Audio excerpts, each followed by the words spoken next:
It was quiet, but then God said, "Let there be." Bob, You might ask me, why the censored are you doing a documentary about someone no one knows about, no one wants to know about? Who wants to know about some old man named Bob? Well, censor you, mate. Censor you. I have tried so hard to make this interesting and great. And it is. It is. This is just. You're sitting in this theatre right now, watching it. I don't care. Look at me. Look at me. Look at me. See if I care. See if I care. I'm wearing sunglasses right now. Yeah, I am. We may be inside. It might be dark already, but I'm wearing them. Just enjoy the show. And I've carried a knife all my life, basically. No matter where I go out in the evening for a meal. Now I've still got a knife in my pocket. You sound like you're from London. I was born on another farm, and then I moved to the farm I was brought up on, really, when I was a month old. I belonged to Dad and my mum as well. Yeah, we weren't rich, but I didn't get spoiled with loads of presents and stuff like kids do now. But we always lived well, and I always had good food, fresh food. I used to grow our own fruit, vegetables.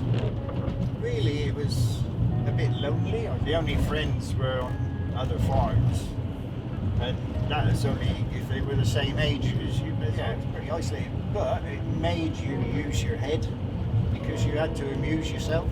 You'd go and play with stuff maybe that you shouldn't be playing with. I actually started welding when I was 14 on the farm, and my brother bought a welder. So I thought, oh, that looks fun, I'll go and have a play with that. When I left school, I went and worked on my uncle's farm because I used to stay there all week and come home weekends. And I stopped working on that farm, my uncle's farm, when I was just over 16, and I worked for my cousin who was a contractor working on different farms, driving different machines. We had a disagreement, and I told him what he could do with his job. When I was working for Lime Distributors, I had a bit of a crash in a tractor and hurt my back. And I went to go back tractor driving, and it affected my back because the seats then weren't as comfortable as they are now. So I had to give it up. Well, I enjoy making things with the welding and steel, and that's why I became a welder. I did courses, went and worked for a company now 3-4 years, then worked on my own. Started my own business. I was working for myself 1985, 84, 85, until last year, and well, even now I still weld, but I don't do the heavy stuff anymore. So I took something easier like shifting furniture, working, delivering kitchens, etc. Yeah. For 3 days a week. So I'm basically semi-retired. But the other days of the week I'm normally welding or messing about with engines and vehicles. Yeah. What you just saw there was a quick rundown of Bob's life. Now the rest of this documentary will be similar to that, however some bits will just be conversations between us, just trying to get to know Bob's humour, personality, and just learning stuff about him. And that's what matters. I used to breed ducks at one time. Got these boxes full of baby ducks. I assume you ate them as well. Yeah, too right. Yeah. No. Bullies. And that's what they do to us. They bully you to get money out of you, to make you pay fines, which they invent. People need to question things and see what's going on, and they'd be a lot better off. Yeah, Great Britain is owned by the Vatican, believe it or not, and that's 1300 is it 1300 something? Not a treaty, but something like that. Like everything in America is for sale. Roads, schools, courts, whatever. If you're an American, you can't protect yourself under the American Constitution. You have to use the Bill of Rights. After I heard Bob say this, I had to fact check it, so I went to my closest American friend and asked him, is all of America for sale? Dude, I'm not even American. Yeah, it's a real screwed up world, but all to keep the people in slavery. Maybe you're just a huge pervert and you're only person to look at women. Believe in ghosts? Yeah. Why wouldn't there be ghosts? I've There's seen too many things happen Yeah. that nobody can explain. So there's something doing it, yeah? But Yeah. also, you get feelings. The flat we were in, at flat 2, Yeah. strange things used to happen in that flat. Like, we cleared the place when we moved in, and we opened the cupboard, and there's some paper on the floor that wasn't there. Yeah. So where'd it come from? I used to hear voices and stuff moving, and every time I woke up, it would go quiet. Mm. King Bill pub in Totnes. Yeah. There's ghost in there. Seen that one. A woman in a dress. We were in like a room they got at the back for parties.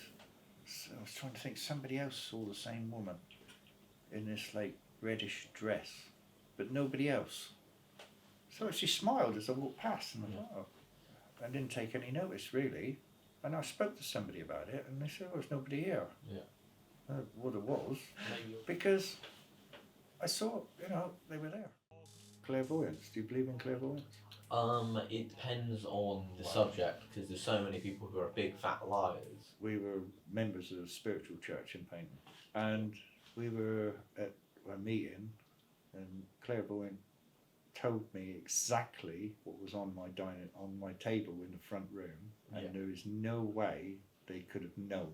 Oh, it was simple. You could say it's simple. It was a candle, but the colour was exactly right. Yeah. And she described the holder. Mm. I made the holder, so it was nothing you could buy off a shelf. I reckon you just had a stalker.